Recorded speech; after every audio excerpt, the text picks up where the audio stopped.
دیکھیں ڈپریشن کی سب سے بڑی وجہ یہ ہے کہ جب بچے ہمارے چھوٹی چھوٹی ایجز میں موبائل پکڑ لیتے ہیں، میڈیا اب ان کے ہاتھ میں ہے۔ اب پیرنٹس باپ جو ہے اپنی جاب پہ ہے، ماں ہے کچن میں ہے، لیکن اب ان دونوں کو یہ نہیں پتا کہ ہمارا بچہ موبائل پکڑ کے پوری دنیا کے لوگوں کو دیکھ رہا ہے اور کس حالت میں دیکھ رہا ہے۔ ٹھیک ہے، آج کل ہماری ینگ جنریشن میل ہے یا فیمیل ہے،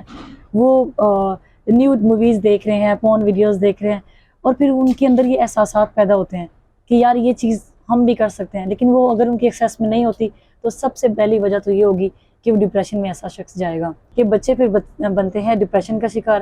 پھر ڈپریشن میں ہی وہ اپنا کوئی نہ کوئی ساتھی ڈھونڈتے ہیں اور وہ غلط کاریوں کی طرف جاتے ہیں۔ پھر وہ جب وہ پارٹنر بھی ان کا کہیں اور چلا جاتا ہے، میل ہے یا فیمیل ہے وٹ ایور، وہ ڈپریشن میں چلا جاتا ہے۔ اور یہ ہمارے ملک کا سب سے بڑا المیہ یہی ہے کہ ہمارے ہاں اگر بعض چیزوں پہ بین کر دیا جائے، ہر چیز کی ایکسیس ایج لمٹ تک رکھ دی جائے، تو آئی تھنک ڈپریشن میں کمی لائی جا سکتی ہے۔